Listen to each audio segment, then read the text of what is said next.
Welcome to our channel. ನೋಡಿ friends, ನಾನು ಬದನೆಕಾಯ್ದೊಂದು ಬಜ್ಜಿ ಮಾಡಿ ತೋರಿಸ್ತೇನೆ. ಯಾವಾಗಲೂ ಮಾಡೋ ಬಜ್ಜಿ ಸ್ವಲ್ಪ ಡಿಫ್ರೆಂಟ್ ಟೈಪ್.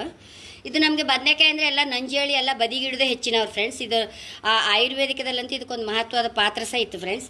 ಇದು ಮೆದುಳಿನ ಕಾರ್ಯವನ್ನು ಹೆಚ್ಚಿಸುತ್ತದೆ, ಮೂಳೆ ಆರೋಗ್ಯಕ್ಕೆ ಒಳ್ಳೆಯದು ಫ್ರೆಂಡ್ಸ್, ಹೃದಯದ ಆರೋಗ್ಯಕ್ಕೂ ಒಳ್ಳೆಯದು, ರಿಚ್ ಕಬ್ಬಿಣ ಸತ್ವ ಇರುತ್ತೆ ಫ್ರೆಂಡ್ಸ್, ರೋಗ ನಿರೋಧಕ ಶಕ್ತಿ ಹೆಚ್ಚಿಸುತ್ತೆ, ಮತ್ತು ರಕ್ತದಲ್ಲಿ ನಮ್ಗೆ ಸಕ್ಕರೆ ಅಂಶವನ್ನು ಸಹ ಕಡಿಮೆ ಮಾಡ್ತೀವಿ, ಶುಗರಿಗೆ ಸಹ ಒಳ್ಳೇದು ಫ್ರೆಂಡ್ಸ್. ಹಾಗೆ ಈ ಬದನೆಕಾಯಿದು ಅಷ್ಟು ಪ್ರಯೋಜನ ಇದ್ದದ್ದು ನಾವು ಆಗಾಗ ಮಾಡ್ಕೊಂಡು ತಿನ್ನಬೇಕು. ಎಲ್ಲರೂ ನಂಜ್ಕೊಂಡು ಹೆಚ್ಚು ತಿನ್ನೋದೇ ಇಲ್ಲ.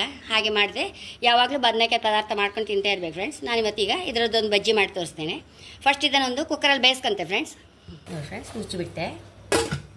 ಬಜ್ಜಿಗೊಂದು ಒಗ್ಗರಣೆ ಮಾಡ್ಕೊಂಡು ಬಿಡುವ. ಮೆಣಸು ಹಾಕೊಂಬ,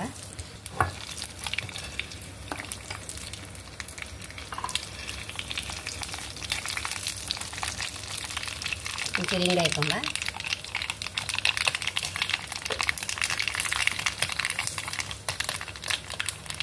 ಒಂಚೂರು ಬೇವಿನಲ್ಲಿ ಹಾಕೊಂಡಿದ್ದ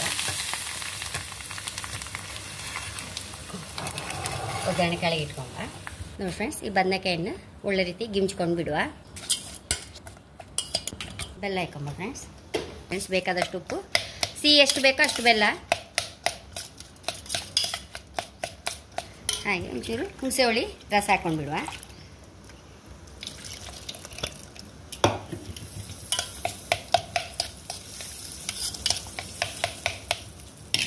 ಒಂಚೂರು ಕೊತ್ತಂಬರಿ ಸೊಪ್ಪು ಹಾಕೊಂತ ಇದ್ದೆ.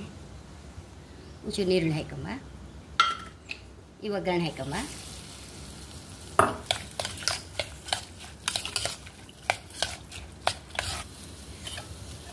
ನೀವು ಫ್ರೆಂಡ್ಸ್, ನಾನು ಹಸಿಮೆಣಸು ರೋಸ್ಟ್ ಮಾಡಿ ಇಟ್ಕೊಂಡಿದ್ದೆ, ಅದನ್ನೊಂಚೂರು ಹಾಕೊಂಬ ಖಾರಕ್ಕೆ ತಕ್ಕ. ನೋಡಿ ಫ್ರೆಂಡ್ಸ್, ಎಷ್ಟೋ ರುಚಿಯಾದ ಸುಲಭದಲ್ಲಿ ಬದನೆಕಾಯಿ ಸುಡದೆ ಹೀಗೆ ಸಹ ಮಾಡ್ಕೊಳ್ಳಕ್ಕ. ಇದನ್ನೊಂದು ಬೌಲ್ ಟ್ರಾನ್ಸ್ಫರ್ ಮಾಡುವ. ಫ್ರೆಂಡ್ಸ್, ಎಷ್ಟೋ ರುಚಿಯಾದ ಬದನೆಕಾಯಿ ಬಜ್ಜಿ ರೆಡಿಯಾಗಿದೆ. ಖಂಡಿತ ನೀವು ಸಹ ಸುಲಭದಲ್ಲಿ ಆಗುವಂಥದ್ದು ಮಾಡಿ ಫ್ರೆಂಡ್ಸ್, ಟ್ರೈ ಮಾಡಿ. ನನ್ನ ಚಾನಲ್ ಇಷ್ಟ ಆದರೆ ಸಬ್ಸ್ಕ್ರೈಬ್ ಮಾಡಿ, ಲೈಕ್ ಮಾಡಿ, ಕಾಮೆಂಟ್ ಮಾಡೋದು ಮರಲೇಬೇಡಿ. Thank you.